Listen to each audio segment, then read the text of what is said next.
Bonjour, on continue sur la vidéo précédente. On est arrivé à un exemple, je peux vous le donner ici. C'est cet exemple-là. Alors, on a fait deux méthodes. La première, on a comparé f de x1 moins f de x2. Et j'ai dit on ne peut pas démarrer des hypothèses pour arriver à la comparaison de ces deux images. Et après, on a fait la deuxième méthode. On a fait la forme canonique. Donc, cette méthode de la forme canonique nous donne le résultat facilement. Regardez bien. Donc, vous allez continuer sur le cours et vous allez écrire ça. Alors, pour étudier la monotonie d'une fonction f définie par f de x est égal à ax carré plus bx plus c, avec a est différent de 0 pour qu'il soit un trinôme de degré 2, on écrit f de x sous sa forme canonique. C'est bien. Voilà un exercice à faire. C'est simple pour la séance prochaine. On va passer maintenant à troisièmement. On va prendre f de x est égal. Donc, toujours des exercices de votre livre. X plus 2 sur x moins 1. L'intervalle i, c'est moins l'infini 1. Ouvert. Alors, on a fait ça toujours dans l'ordre. Donc, à réviser très bien le chapitre de l'ordre dans R. Alors, je prends la première méthode, c'est... Donc, si on commence par les hypothèses ici, donc soit x1, x2 de i, qui est égal à moins l'infini a, tel que x1 inférieur à x2. Alors, on peut faire ici, c'est-à-dire x1 moins x2, il est inférieur à 0. Donc, ça, c'est très important. Alors, si on prend l'hypothèse x1 inférieur, j'ajoute le 2, ça sera x1 plus 2. Mais quand on fait moins 1 et on fait l'inverse, ça change. Donc, on ne peut pas faire le produit de x1 plus 2 fois 1 sur. Donc, on ne peut pas puisqu'on a deux sens différents. C'est pourquoi on fait la différence. La première méthode qu'on se sert si on a des difficultés, évidemment. Donc, f de x1 moins f de x2, on va calculer ça.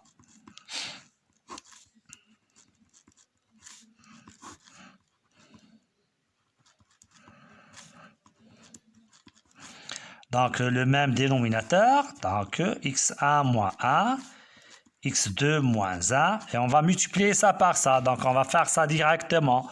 x1, x2, moins x1, plus 2x2, moins 2, moins, et j'ouvre la parenthèse, ça par ça. Donc, éliminons ça, c'est x1, x2, plus 2x1, moins x2, moins 2. On va enlever les parenthèses. Ça sera x1 moins 1, toujours facteur de x2 moins 1. x1, x2, moins x1, plus 2x2, moins 2, moins x1, x2, moins 2x1, plus x2, plus 2. On change ce qui est à l'intérieur.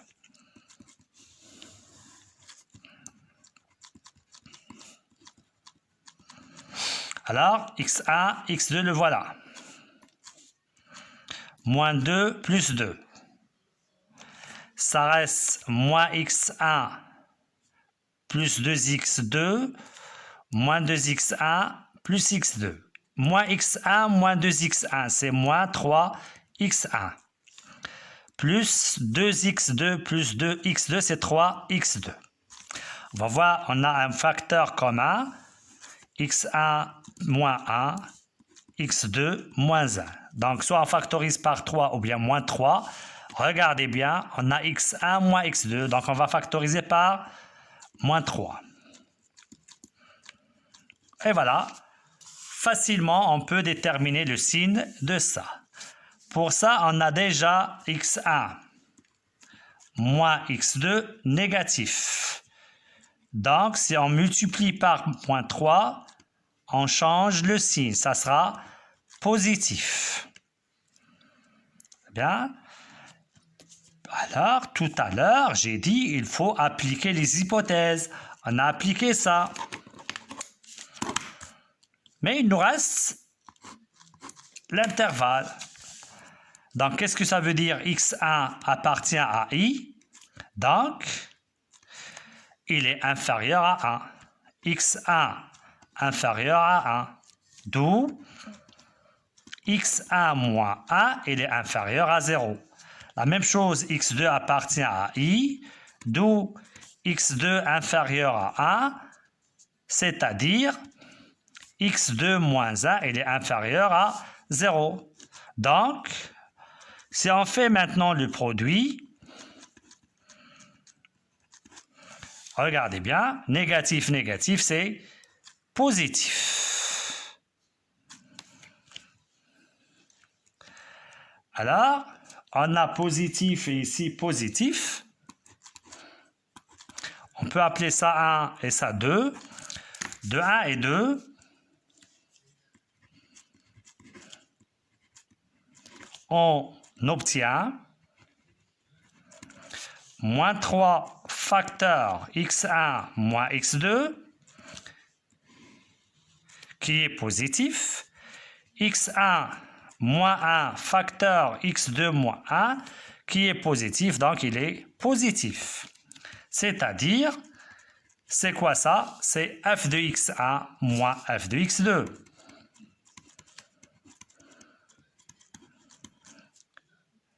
Donc, ainsi, fx1, elle est supérieure à f de x2. Enfin, f est strictement décroissante sur, évidemment, i. Voilà, x1 inférieur à x2, leur image change l'ordre. Donc, on a dit si la fonction change l'ordre, alors elle est strictement décroissante. On va faire la même chose qu'une fonction définie par un trinôme. Maintenant, ça, on a déjà fait encore ces formes-là dans l'ordre. Si on a des difficultés, comment on fait? On a dit une écriture spéciale pour comparer facilement. Donc, autre méthode.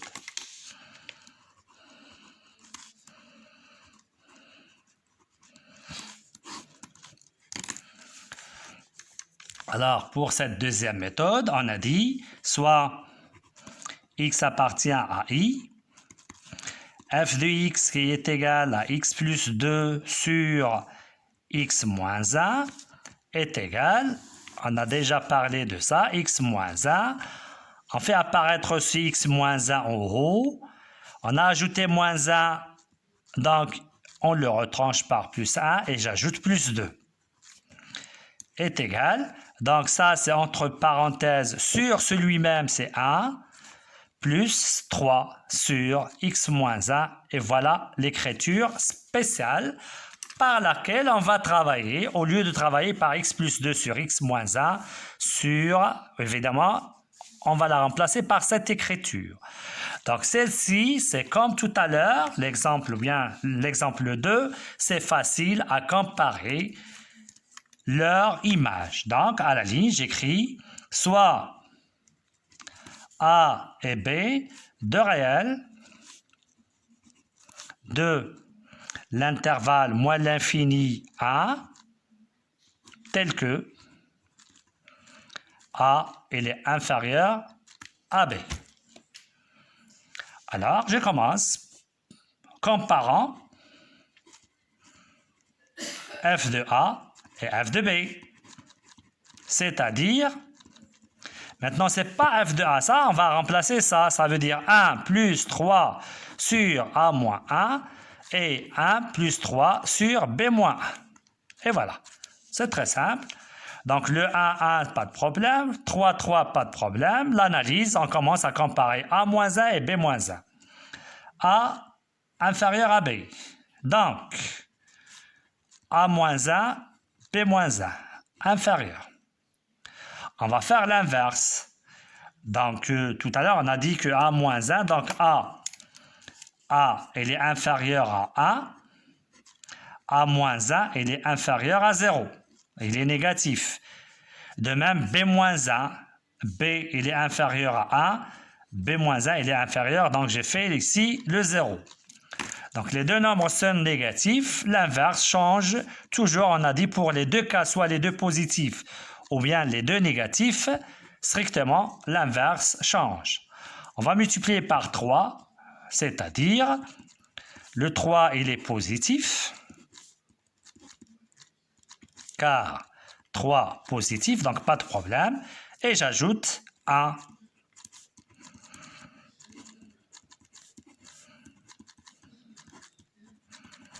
Ainsi, f de A, il est supérieur à f de B par suite. F est strictement décroissante sur I. Et voilà. Regardez bien. Tout à l'heure, on a calculé f de x1 moins f de x2. On est arrivé à une expression. On détermine son style, etc. Et voilà, autre méthode. Alors, celle-ci nous sert, comme tout à l'heure, à chercher nous-mêmes les intervalles sur lesquels elle est croissante, ou bien décroissante, ou bien soit croissante et décroissante.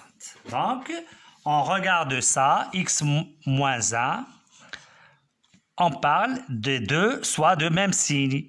Donc, soit les deux positifs ou bien les deux négatifs, on peut comparer et arriver à comparer cette expression et par suite cette expression. Donc, je fais comme tout à l'heure pour comparer, pour étudier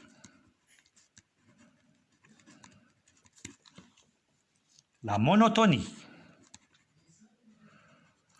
ou bien les variations, hein? La monotonie de f définie par f de x est égal à x plus b sur cx plus d avec c différent de 0 pour avoir c x plus d. Sur le domaine de définissant, on écrit fx sous la forme. Tout à l'heure, on a dit sous la forme canonique. Et si c'est une forme spéciale, ça veut dire un nombre ici, alpha, plus un nombre ici, bêta, et ici, x plus gamma. Voilà, c'est par celle-ci qu'on détermine nous-mêmes les intervalles pour arriver à la monotonie de f. Donc, exemple, exercice à faire à la maison. Pour la séance prochaine, étudier la monotonie de h de x est égal moins 3x moins 2 sur 2x plus 1. Chercher d de f. Premièrement. Alors, donc, vous trouvez le d de f et après, vous étudiez la monotonie par cette méthode-là. Et c'est simple de chercher, j'ai dit, les intervalles de cette monotonie. Passons à notre exercice.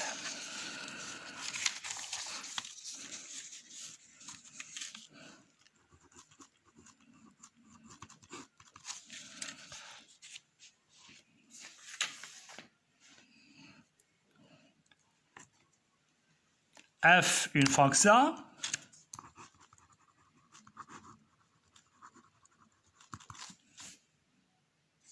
numérique définie par f de x est égal racine de x plus 1 moins racine de x. Premièrement, chercher d de f.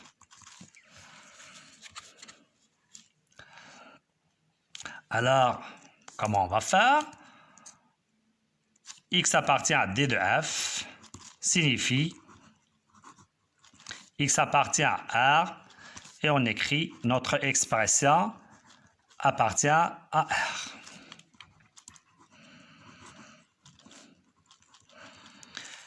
On a une différence, la somme de deux racines. Donc, cette racine existe si x plus 1 il est positif et le x il est positif.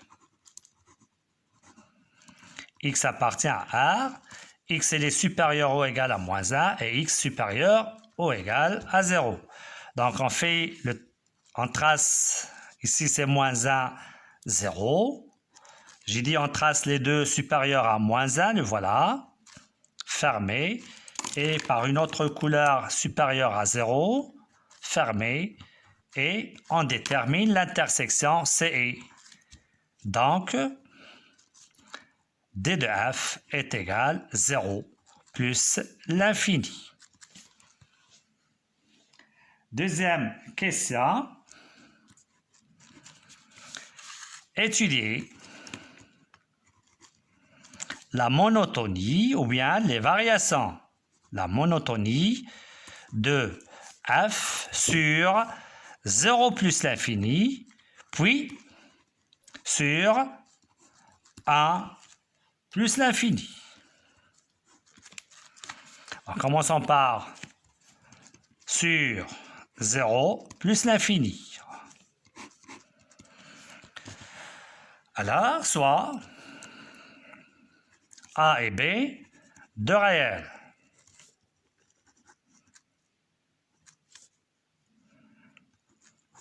De 0 plus l'infini, tel que A inférieur à B. Comparant f de A et f de B. C'est-à-dire, on remplace racine de A plus 1 moins racine de A et racine de B plus 1 moins racine de B. Alors, qu'est-ce qu'on va faire? Donc, premièrement, si on commence par les hypothèses A plus 1 inférieur à B plus 1, on fait entrer la racine, c'est simple. Mais pour la racine et on fait pour moins, ça change. Donc, on ne peut pas faire la somme. Alors, à quoi on pense? S'il vous plaît, c'est très simple.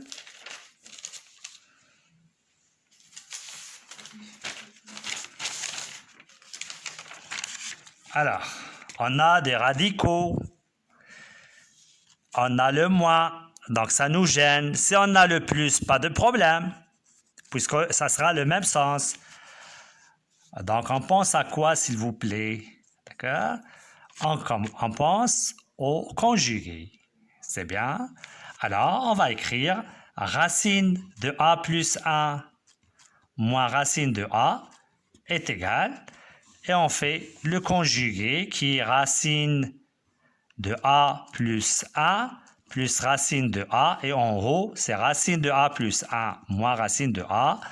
Facteur de racine de A plus 1 moins plus racine de A est égal. Donc, on a déjà toujours ça dans l'ordre, dans R. Ça, c'est au carré, c'est A plus 1 moins A. Ça donne 1 sur.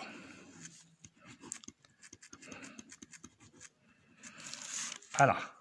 Et la même chose pour racine de B plus 1 moins racine de B est égal. C'est de la même façon, on va trouver 1 sur racine de b plus 1 plus racine de b à faire. Donc, comparons ces deux revient à comparer ces deux choses-là. C'est bien? Alors, on commence. A inférieur à B. Donc, racine de A, elle est inférieure à racine de B. On peut faire entrer la racine puisqu'ils sont positifs. A inférieur à B, d'où on ajoute le 1.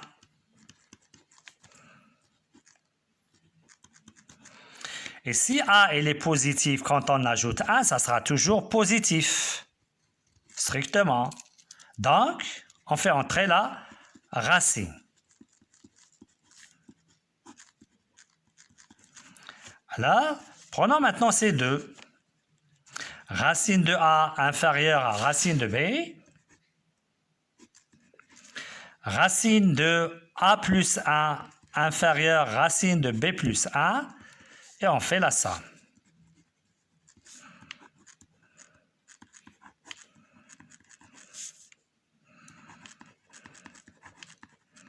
Donc, c'est inférieur.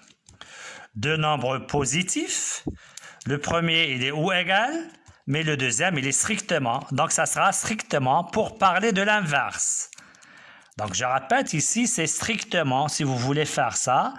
Et quand on fait la somme, ici, c'est ou égal. Le voilà. Si vous voulez expliquer un peu en détail. Donc, ou égal ici, strictement. Donc, on aura ici strictement. Si vous voulez ajouter ici comme ça, c'est bien. Pour parler de l'inverse, donc il faut qu'il soit strictement. Alors, on a, ils sont positifs, donc on fait l'inverse. Elle est supérieure. On a fait les calculs en haut. C'est quoi ça? Regardez bien, c'est-à-dire racine de A plus 1 moins racine de A supérieur racine de B plus 1 moins racine de B. Ainsi, f de A supérieur à f de B. Donc, on a commencé par A inférieur à B et on a trouvé enfin f de A supérieur. Enfin, f strictement croissante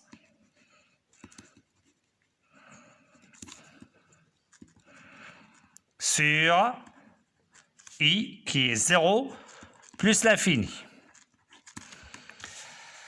La deuxième question, c'est sur 1 plus l'infini. Alors, qu'est-ce que vous dites de cet intervalle par rapport à celle-ci? Alors, elle est inclue. Regardez bien, 0 ici, 1 ici. Donc, le 1 plus l'infini est inclus. Donc, à la ligne, on a 1 plus l'infini inclus dans 0 plus l'infini. Comme f est strictement croissante sur 0 plus l'infini, alors f est strictement croissante sur 1 plus l'infini. Pourquoi? Car on a cet intervalle. On a dit si elle est strictement croissante sur I, elle reste la même monotonie sur tout intervalle inclus. F est strictement croissante sur 0 plus l'infini et en particulier sur 1 plus l'infini. Si vous voulez faire ça, on peut écrire cette phrase-là. F est croissante sur 0 plus l'infini et en particulier sur 1 plus l'infini, car 1 plus l'infini inclut dans 0 plus l'infini. Donc, vous pouvez écrire cette phrase. Voilà. Exercice. Je vous donne un autre exercice à faire à la maison pour la séance prochaine. Donc, je lis cet exercice. Soit j'ai une fonction strictement croissante sur un intervalle i, inclus sur d de g. Étudier la monotonie des fonctions. La première fonction, c'est g' tel que g' de x égale g de x plus alpha. Deuxièmement, g seconde de x égale bêta fois, ça c'est multiplié, bêta fois g de x plus alpha.